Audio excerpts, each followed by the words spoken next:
살아가는 이 모든 순간이 주의 힘을 나는 믿네. 여러분 교재 65페이지를 보게 되면 65페이지 바깥가 나오는데요. 가장 좋은 친구 예수 그리스도를 깊게 알아간다. 그리고 예수님이 가장 좋은 친구라는 진리를 구체적으로 실행한다. 이렇게 나와요. 예수님에 관해서 우리가 왜 알아야 할 것인가, 이 부분에 대해서 이번 장에서 다루게 됩니다. 자, 예수님을 아는 것이 중요할까 하는 거죠. 왜 중요할까요? 예수님 모르면 어떻게 돼요? 예수님을 믿지 못하죠. 누구보다도 예수님을 가장 잘 알고 있어야 합니다. 예수님을 고백한다고 해놓고 예수님을 모른다고 하면은 그건 진정한 예수님의 고백이 아니겠죠. 자, 예수님을 위해서 알아가야 합니다. 많이 알아야 돼요. 알면 알수록 우리의 믿음이 더 증폭되고 성경이 우리에게 요구하는 그 믿음의 수준에 이르게 됩니다. 그래서 예수님을 알아야 합니다. 자, 첫 번째 볼까요? 읽어봅시다.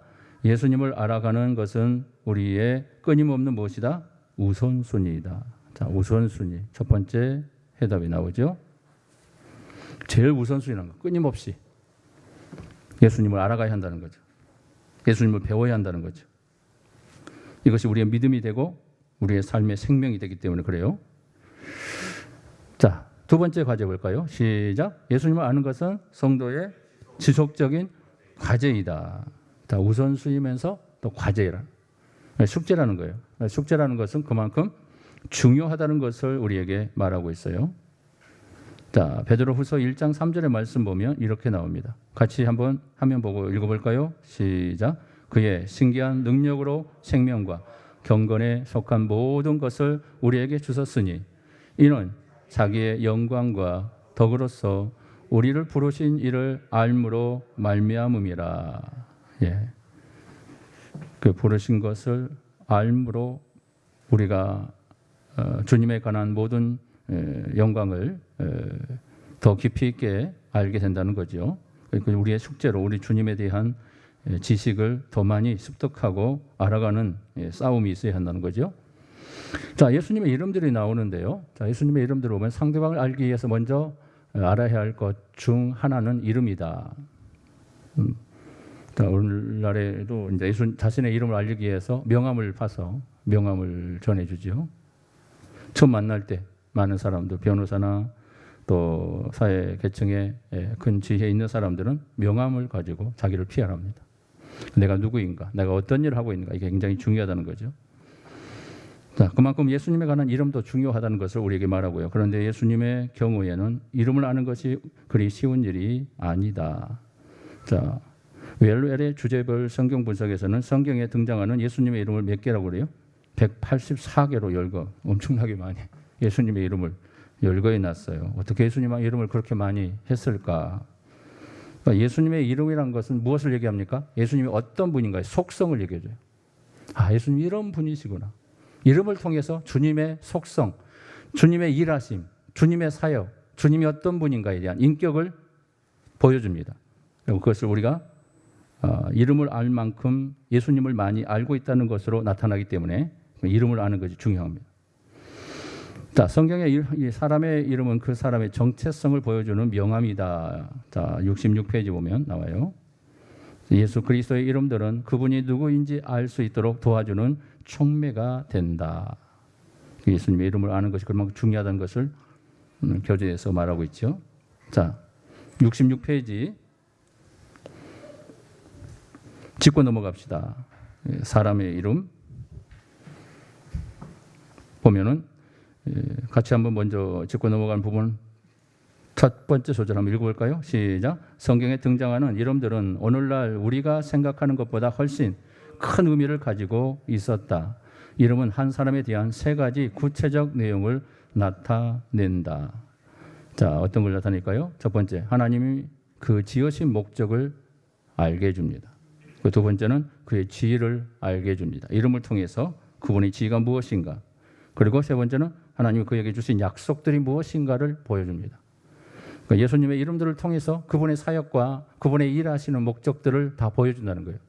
그러니까 이름에 그것이 다 나타났다는 거죠. 자, 그래서 이름에 대한 천사가 마리아에게 이름을 지어주죠. 자, 하나님께서 주신 이름이겠죠. 그 이름이 뭐라고요? 예수라고.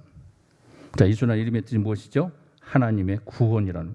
그러니까 예수님의 이 땅에 오신 목적이 무엇이라는 것을 가르쳐 주죠. 예수님은 무엇을 위해 오셨다? 하나님의 구원을 위해 오셨다. 누구의 구원을 위해서?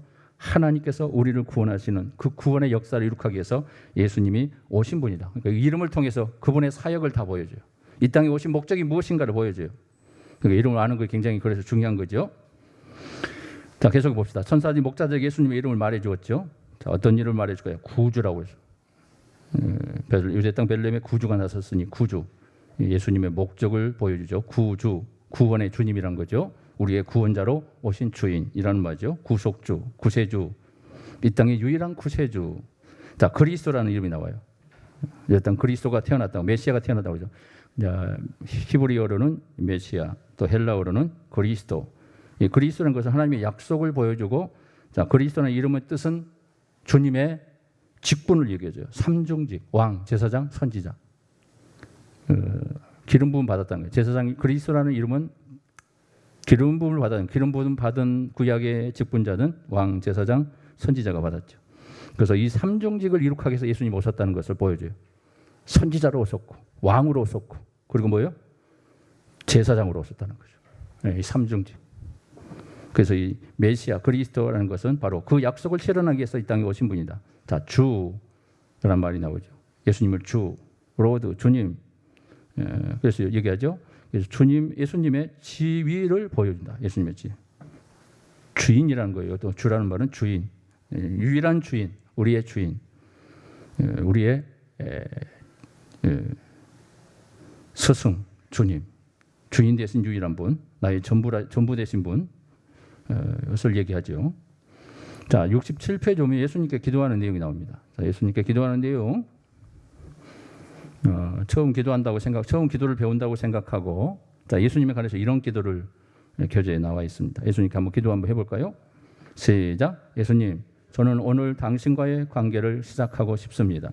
그저 하나님에 대해 지식적으로 알기를 원하는 것이 아닙니다. 저는 주님을 개인적으로 알기 원합니다. 그리고 저희 죄를 용서해 주시기를 간구합니다. 제가 어떻게 살아야 할지 알려주옵소서. 저는 오늘부터 하나님이 인도하시는 대로 살아가려고 합니다. 그것이 어떤 삶인지 아직 잘 알지는 못하지만 주께서 제게 길을 보여주실 것을 확신합니다. 예수님의 이름으로 기도합니다. 아멘. 예수님께 기도할 때는 항상 어떻게 기도하라고 그랬어요? 무슨 형으로? 예, 현재형으로. 현재. 그 목사님들 또 보면 예수님 이름으로 기도하였습니다를 과거형으로 기도하신 분 계세요.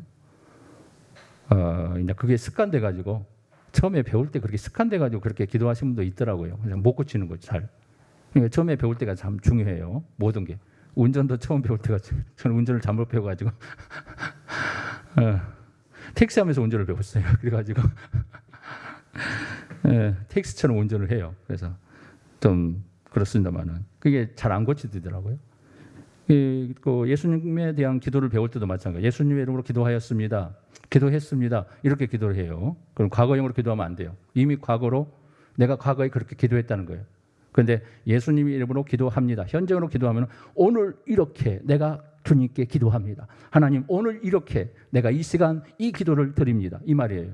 현재 드리고 있는 거예요. 현재형으로 기도를 해야 돼요. 기도했습니다 하는 것은 어법상 맞지가 않다. 이렇게 우리에게 가르쳐주고 있죠.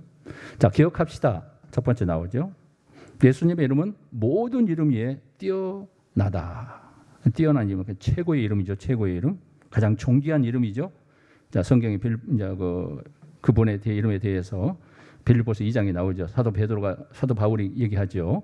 자, 이분 한번 읽어볼까요? 그러므로 이름으로 시작. 이름으로 하나님이 그를 지극히 높여 모든 이름이 뛰어난 이름을 주사 하늘에 있는 자들과 땅에 있는 자들과 땅 아래에 있는 자들로 모든 무릎을 예수의 이름에 꿇게 하시고 모든 입으로 예수 그리스도를 주라 시인하여 하나님 아버지께 영광을 돌리게 하셨느니라.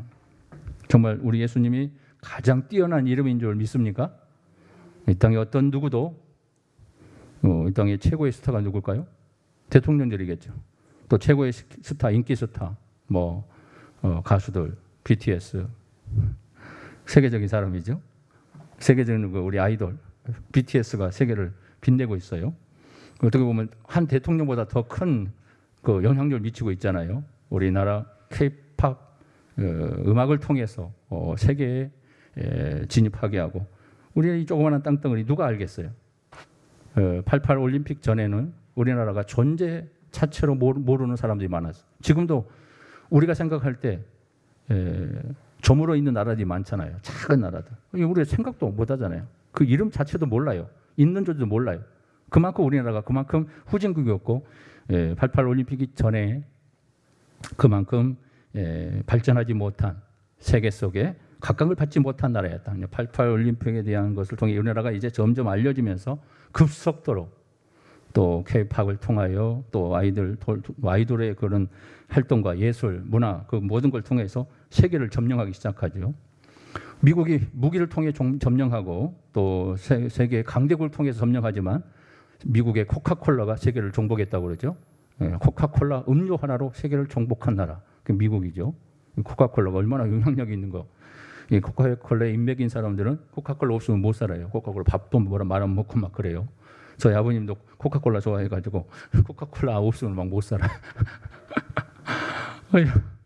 코카콜라를 그렇게 잘 드세요. 그게 이게 중독되더라고요.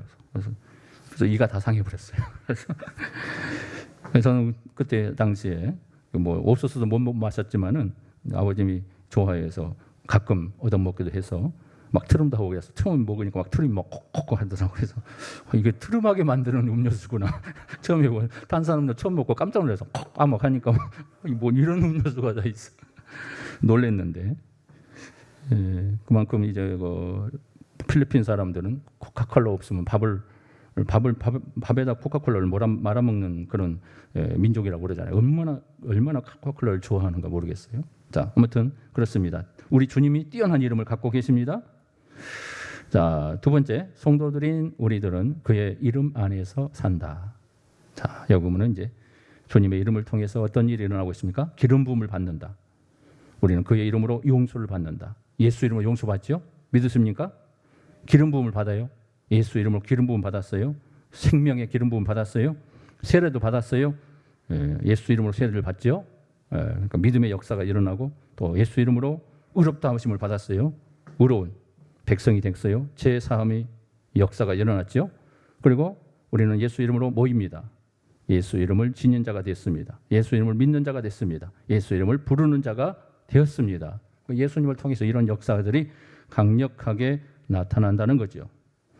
자, 우리는 그 이름으로 감사한다.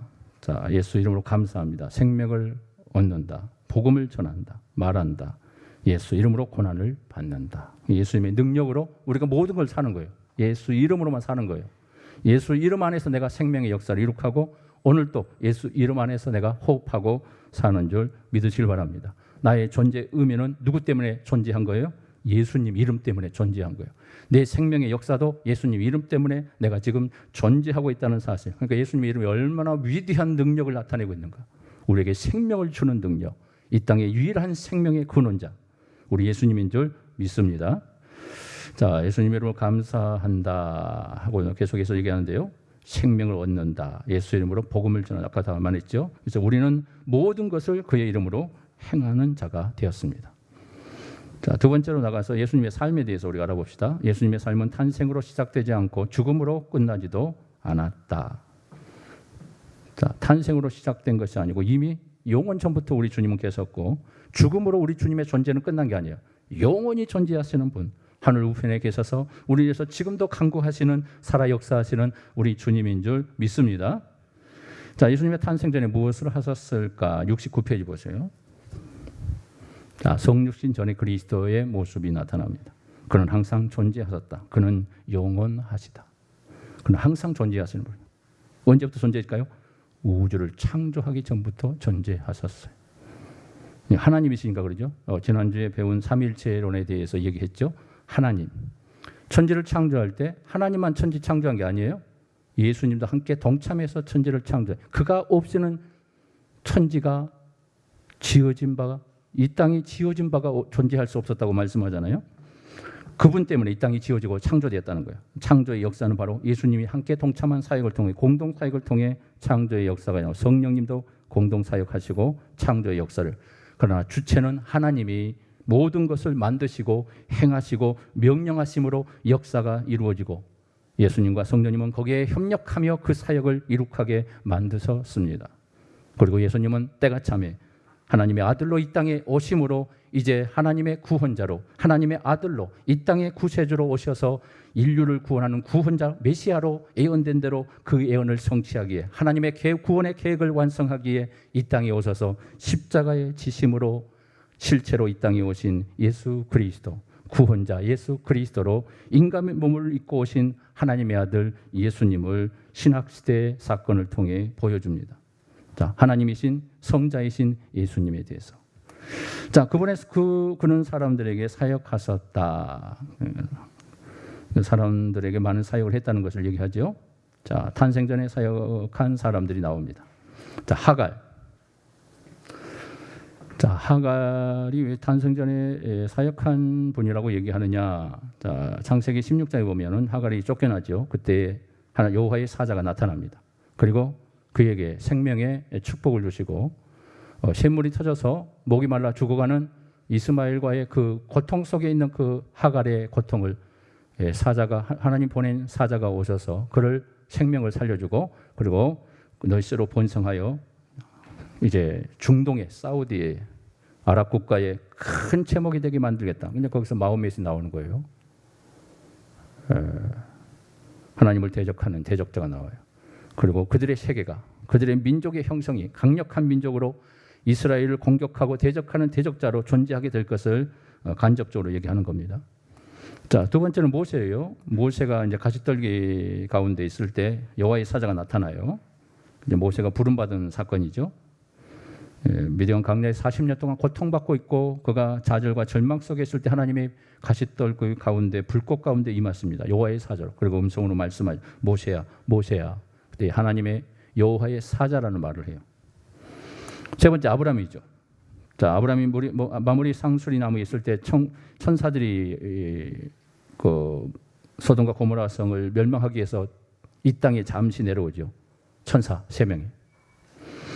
그때 그 천사들이 여호와의 사자라고 얘기하고 그를 맞이했다라고 얘기합니다.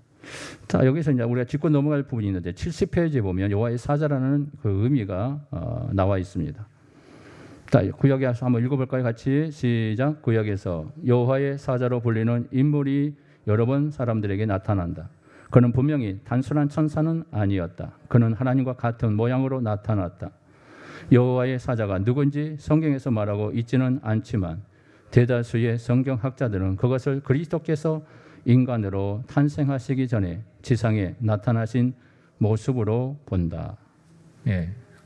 네, 그것까지만 보세요. 그것까지만 중요해요. 여호와의 사자라는 것은 바로 구약에 나타난 예수님이 성육신 하기 전에 인간의 몸으로 입고 이 땅에 오실 우리 주님의 모습을 보여주고 있다. 지상에 나타나신 성육신 하기, 그러니까 성탄에 탄생하기 전에 우리 주님이 인간의 몸을 입고 잠시 보여주신 주님의 모습이 바로 여호와의 사자의 모습이었다라고 학자들은 얘기해요. 자, 인간의 모습으로 임하신 모습을 미리 보여준 거죠. 자, 예수님의 삶에 더 나아가서 두 번째로 땅에서 예수님의 삶이 나옵니다. 자, 땅에서 예수님의 삶, 짧은 역사를 이룩하지요. 예수님 몇 살에 돌아가셨어요? 33세에 돌아가셨죠. 우리의 구원을 위해서 더 사실 수도 있는데 우리의 구원을 완성하시고 그냥 승천하시는 것으로 마무리합니다. 우리 주님이 이 땅에 사시면은 죽음이 없지요. 부활하셨기 때문에 죽지 않고 이 땅에 영원히 존재할 수 있어요. 근데 이 땅은 죄악으로 존재한 곳이기 때문에, 그리고 부활 승천의 모습을 통하여 우리 인간의 부활을 말씀하고 다시 오셔야 하는 분으로 약속되었기 때문에 우리 주님은 떠나실 수밖에 없은 거예요. 약속하신 대로 오셨다가 다시 가신 겁니다. 그리고 다시 오실 겁니다. 아멘.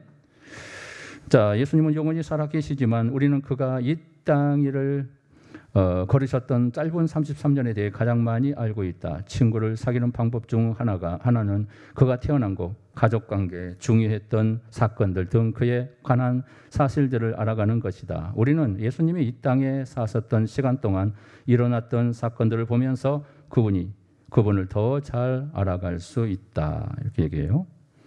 자, 예수님의 생애 6가지 내용이 나오는데요. 생애 6가지 내용이 6가지 내용으로 우리 주님의 오심을 이 땅에서의 사역을 보여줍니다. 71페이지 봅니다. 자, 소년기가 나와요.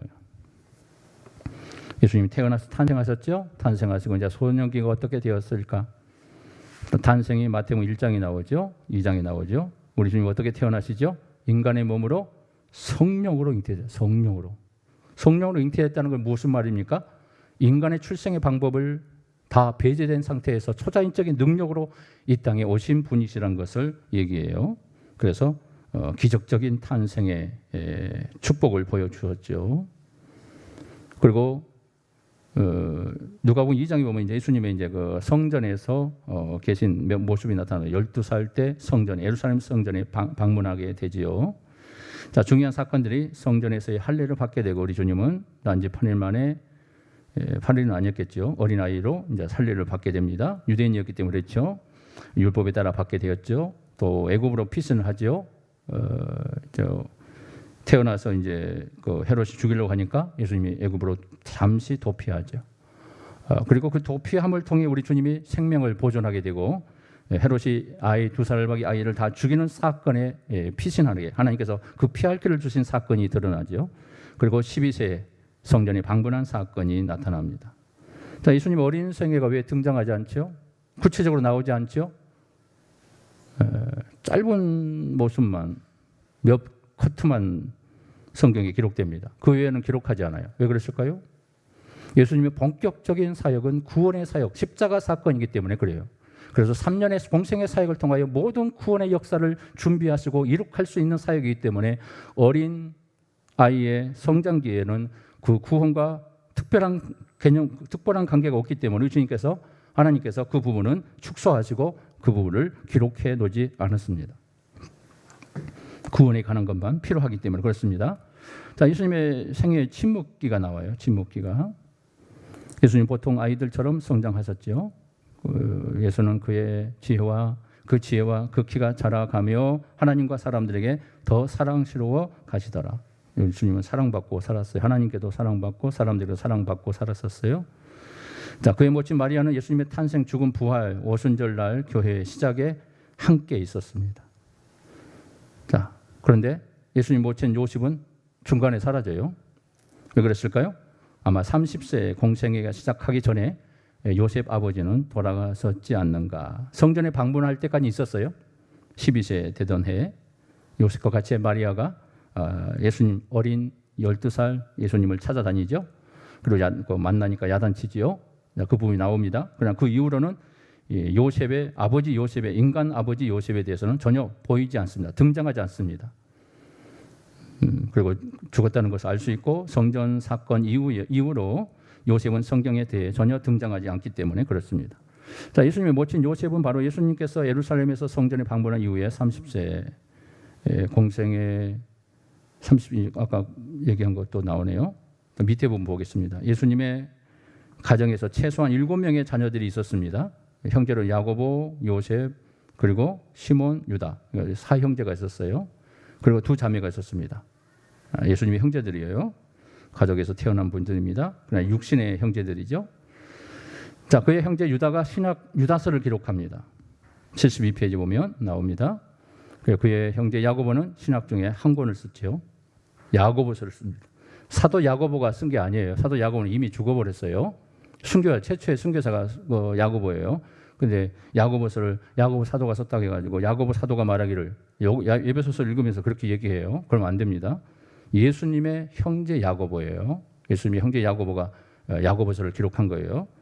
자, 유다와 야고보는 부활하신 예수님을 만나기 전까지는 메시아로 인정하지 않고 믿지 못했어요. 불신했어요.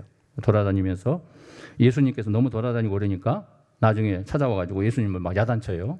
왜 이렇게 문제만 일으키고 다니냐? 막 형들이 뭐라고 합니다. 그때까지 예수님 메시아를 인정하지 않았어요. 그러고 나서 예수님 부활하고 난 다음에 성령이 오시고 그들이 깨닫기 시작하고 이제 교회 초대교회에 협력하기 시작합니다. 거기서부터 변화되고 그리고 야고보는 예루살렘 교회의 영적 지도자, 예루살렘의 대표자가 됩니다. 대표자. 그 제자들보다 더 높은 대표자가 돼요. 예루살렘 교회를 총괄하는 자가 돼버립니다. 형제 야고보예요. 예수님의 형제 야고보입니다. 사도가 아닙니다. 자, 예수님의 사역 시작을 보겠습니다. 42페이지 보면은 예수님의 30세 공생을 시작할 때 4가지 중요한 사건들이 있었습니다. 자, 어떤 사건이 있을까요? 자, 세례 요한의 사역이 나타납니다. 세례 요한의 사역. 세례 요한이 먼저 와서 사역을 하죠. 그러면서 예수님을 소개하죠. 예수님을 소개하는 것으로 사역이 시작됩니다. 그리고 예수님을 세례를 줘요. 자, 예수님 왜 세례를 줬을까? 예수님을 세례 받을 필요가 없잖아요. 그런데 세례 요한의 세례를 받아야 했습니다. 꼭 필요한 세례였다는 거죠. 자, 그 세례를 통해 무엇을 말하고 있어요? 메시아, 하나님이 직접 그에게 세례를 하신 거예요. 메시아의 세례를 하나님께서 주신 거예요. 사역의 시작의 역사를 알리기 위해서 이 세례 요한의 세례를 통하여 사역의 시작을 알리며 하나님께서 영적 세례를 그에게 메시아적 세례를 주었다는 것을 말씀합니다. 그리고 예수님이 진짜 본격적인 사역이 시작됩니다. 하나님의 부름과 하나님의 기름 부음 받지 않으면 사역에 뛰어들 수 없어요. 사역자가 될 수 없어요.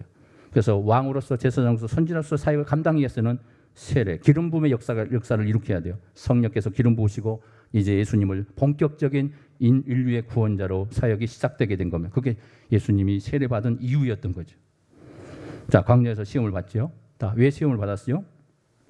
왜 시험을 받았습니까? 우리 인류의 구원을 위해서 시험을 통과해야 하기 때문에. 누가 실패했어요? 아담이 실패한 그 시험을 누가 승리하기 위해서 오신 거예요?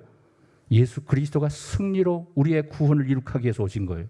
사탄이 또 아담과 하와를 넘어뜨렸으니까 이제 예수님만 넘어뜨리면 인류의 구원자가 이 땅에 존재하지 않을 거라고 하면서 예수님께 달려왔지요.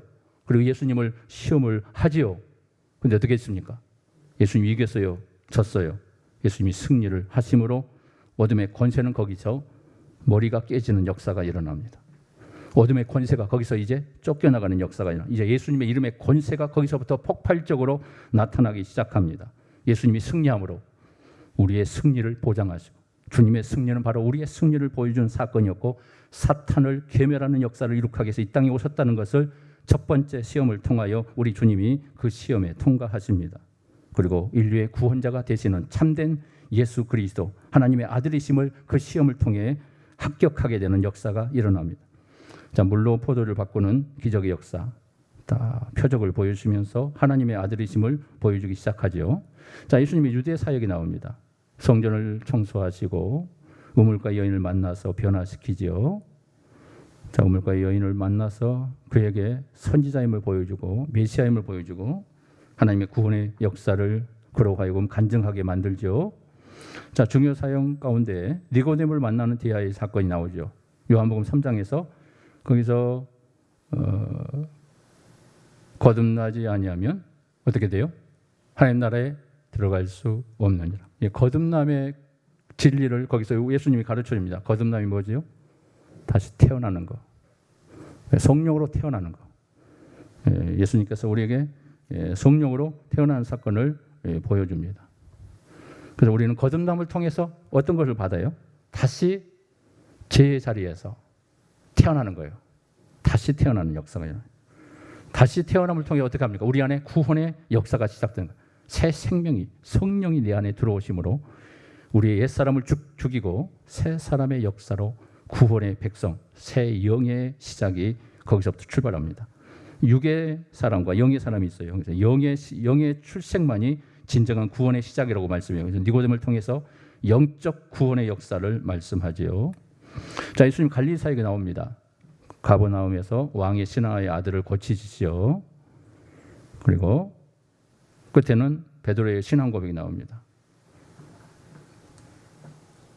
베드로의 신앙 고백을 통해 내 반석 위에 내 교회를 세우느니 음부의 권세가 이기지 못하리라. 거기서 교회를 베드로를 통해서 이제 시작하게 될 것을 말씀하죠. 베드로의 신앙 고백 위에 교회가 세워질 것을 말씀. 그리고 예수님께서 이제 사역에 마치고 승천하심을 통하여 이제 교회가 탄생하는 성령의 오순절을 통하여서 성령의 오순절을 통하여 교회가 시작될 것을 말씀하죠. 자, 예수님의 변모되는 현상이나 주님의 부활하심과 주님의 죽으심을 모세와 엘리야, 율법의 대표와 선지자의 대표가 만나시면서 회의하시면서 예수님의 고난에 대해서 서로 의논하죠. 그 사건이 변모되는 사건, 반모섬에 대한 변화산에 대한 그 기적으로 베드로에게, 야고보에게, 요한에게 보여주죠. 자, 중요한 또 사건이 나옵니다. 산산수훈을 가르치시죠. 산산수훈. 자, 산산수훈이 뭐죠? 산산수훈. 산에서 예수님께서 가르쳐준 교훈들을 얘기합니다. 설교. 산에서 설교한 사건이죠. 그래서 산산설교 굉장히 중요합니다. 중요한 사건이고, 예수님께서 산산설교를 통해서 무엇을 가르칩니까? 구약의 율법의 잘못된 가르침을 재해석하시면서 가르쳐줍니다. 마태복음 5장에 보면 심령이 가는 자는 복이 있나니 천국이 저희 것임이라 하면서 팔복이 나오죠. 팔복 사건을 통해서 천국 백성들이 어떤 삶을 살아야 할 것인가를 보여줘요. 굉장히 천국의 대현장, 대강연을 말씀하고 있죠. 그리고 제자를 부르시고 5천 명을 먹이시는 오병이어의 기적 사건이 나타납니다. 갈릴리에서 일어난 사건이에요. 자, 예루살렘 여행이 나옵니다. 예루살렘 여행기가 나오는데요. 시작은 예루살렘을 향하여 올라가기로 굳게 결심하고 이제 예루살렘에서 이제 주님께서 이제 마지막 죽음의 길을 준비하고 예루살렘 입성하고 종려주의를 시작하죠. 그리고 고난 주간이 시작되죠. 그리고 마리아가 예수님의 장사날을 위해서 몸에 기름을 붓는, 향유를 붓는 사건이 등장합니다. 마리아가 엄청난 헌신을 하게 되죠. 예수님의 장사를 위해서 그것을 헌신하게 되는 사건이 나타납니다. 자, 중요한 사건은 바리새인과 충돌이 일어나고 거기서부터 본격적인 십자가 사건이 거기서부터 등장하기 시작하고 바리새인들과 유대인들은 예수님을 죽이기 위해서 모의하기 시작하면서 십자가 사건으로 이제 변하게 됩니다. 돌변하게 되죠.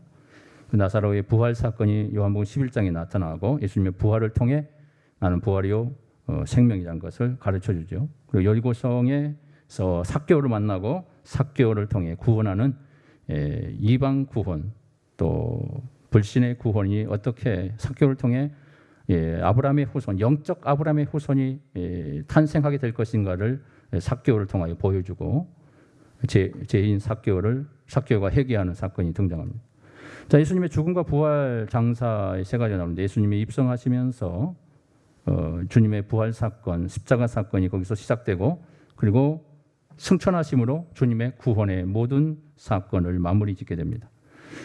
자, 중요한 사건이 뭘까요? 성전 청하고 겟세마네 동산에서 기도하시고 재판을 받으시고 십자가로 돌아가시고 무덤에 장사 지내시고 부활하신 주님으로 28장에 땅끝까지로 내 증인이 되라. 내가 세상 끝날까지 너희와 항상 함께 있으리라 하시면서 우리 주님이 승천을 준비하시죠. 자, 용존하신 그리스도, 그분은 어떤 모습일까? 모든 증거들은 예수님께서 여전히 부활하신 몸으로 천국에 존재하신다고 가르친다. 자, 부활. 예수님의 부활을 증명하죠. 기독교는 그래서 부활의 종교라고 얘기해요. 육체를 입은 채로 승천하셨죠. 마태복음 해사정전 1장 9절에 오직 성령이 너희에게 임하시면 너희가 권능을 받고 예루살렘과 유대와 사마리아 땅끝까지 내 증인이 되리라 말씀하죠. 그리고 육체를 입은 채로 다시 돌아오십니다. 재림하십니다. 승천하셨고 입은 채로 다시 본 그대로 올 것이다 이렇게 말씀하죠. 우리 주님이 다시 재림하러 우리를 찾으러 오실 겁니다. 여러분 믿음으로 깨어서 근신함으로 주님을 맞이하는 여러분 되시기 바랍니다. 자, 스데반이 죽을 때 천국에서 육체를 입고 계신 예수님을 보게 되죠. 1장 9절이 아니고 7장 9절인가 나올 겁니다. 7장 부분에서 6장 7장에서 스데반 집사가 설교하는 내용이 강력한 설교가 나오죠. 돌 맞아 죽으면서 주님께서 마지막 죽음 앞에서 스데반의 모습을 보고 스데반을 맞이하기 위해서 하늘 보좌에서 우리 주님께서 그 자리에서 우뚝 일어서서 스데반을 맞이할 준비를 하고 있는 거예요. 보좌에서 일어선 사건은 스데반이 죽을 때의 사건 한 번이에요. 스데반이 죽는 것이 얼마나 우리 주님이 안타까웠으면 하늘 보좌에서 벌떡 일어나셨을까. 그것은 우리 주님이 깜짝 놀랐다는 거예요. 자, 바울은 이제 예수님의 영광스러운 몸을 지니셨다고 말했다. 그분은 지금 무엇을 하고 계실까? 하나님 우편에 다스리십니다. 두 번째로 우리를 위해 기도하시는, 우리에서 친히 간구하시는, 우리 주님이 십자가 구원 사건 다 이룩해 해서 끝났으니까 우리 예수님이 이제 모든 사역을 다 마무리하고 이제 천국에서 쉬고만 계시는 거 아니에요? 뭐 하고 계세요? 우리를 위해서 친히 하늘 우고자 우편에서 간구하신, 여러분들을 위해서 간구하시는 주님, 여러분들 안타까운 마음으로 간구하고 계세요. 예수님이 얼마나 안타까운 마음으로 간구하실까요? 내가 하나님 말씀대로 살지 못하고 내 뜻대로 살아가는 그 모든 삶을 보시면서 안타까워하시는 거예요. 여러분 어린아이들, 자녀들이 내가 원하는 부모의 원하는 그 요구에 이르지 못할 때 부모가 안타까워하는 마음처럼 어린 영혼들이 하나님 말씀에 순종하지 못하고 주의 뜻대로 살아가지 못하는 모습을 보면 믿음에 장성한 사람들이, 분량에 선 사람들이 그 영혼들을 볼 때 너무너무 안타까워 견딜 수 없는 것처럼 우리의 모습이 주님 앞에 온전히 서지 못할 때 우리 주님은 눈물을 뿌리면서 나를 위해 기도하고 계시고 내가 바로 서기를 소망하시고 내가 말씀 가운데 하나님의 뜻을 순종하며 하나님이 기뻐하는 자로 서기를 간절히 원하시며 기도하시는 분이라. 우리 주님이 그렇게 안타까워 기도하시고 우리 주님의 안타까운 음성을 들을 수 있어야 합니다. 주님의 기도를 들으시길 바랍니다. 우주를 붙드시고 계세요. 우리 주님이 우주를 붙드시고 다스리고 계십니다. 우리가 함께 있을 날을 간절히 기다리시는 주님이 있습니다. 네. 당신이 천국에 가서 예수님과 얼굴을 마주하게 된다면 그분께 무슨 말을 하고 싶은가? 어떤 질문을 하고 싶은가? 어떤 감정을 느낄 것 같은가? 한번 생각해 보세요. 예수님께 찾아가서 천국에서 예수님께 무슨 질문을 던지고 싶어요? 그 질문을 지금 한번 메모해서 외우고 계셔 보세요. 천국 가서 우리 주님께 물어봐요. 목사님도 잘 모르는 질문도 많이 있어요.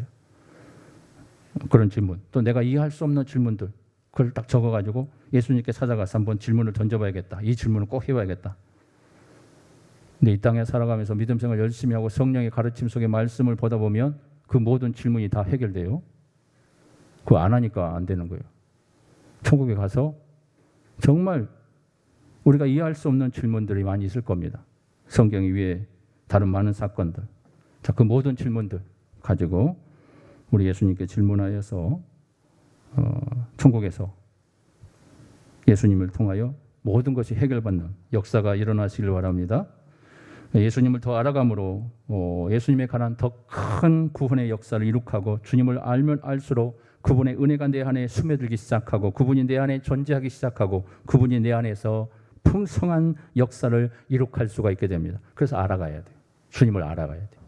내 삶 속에서 알아가요. 어떤 분으로 우리 주님이 존재하시고 어떤 분으로 지금 우리 주님이 일하시고 계시는가. 내 삶 속에서, 말씀 속에서 역사하시는 우리 주님이신가. 그래서 우리 주님을 내가 왜 믿어야 하는가. 왜 우리 주님을 놓지 않고 살아야 하는가.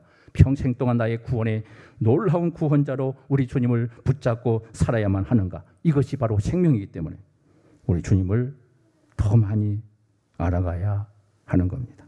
이런 축복이 있기를 주님의 이름으로 축복합니다. 기도합니다. 하나님 감사합니다. 역사하시고 함께하시고 주의 권능으로 역사하여 주시며 예수 그리스도를 알아감으로 더 구원의 풍성한 삶을 살아갈 수 있도록 인도하여 주시옵소서. 말씀을 통하여 우리가 힘들고 무더운 여름에 정말 좀 피곤해 지쳐있는 몸이지만 함께 동참함으로 또 말씀에 하나님의 진리를 발견하기를 소망합니다. 예수님을 더 많이 알아감으로 우리 주님의 구원의 풍성함을 더 느끼며 경험하며 우리 주님을 찬양하며 우리 주님을 위해서 생명까지도 바칠 수 있는 능력의 삶으로 나아가기를 원합니다. 그러기 위해서는 주님을 더 많이 알아가는 것을 성경은 원하고 있습니다. 그분에까지 자라갈 수 있도록 역사하여 주시옵소서. 더 큰 믿음의 신앙으로 우리 주님을 따라가는 참된 제자로 살아가기에 부족함이 없도록 우리 하나님 역사하여 주시옵소서. 예수님의 이름으로 간절히 축복하며 기도하옵나이다. 아멘. 순서 마칩니다.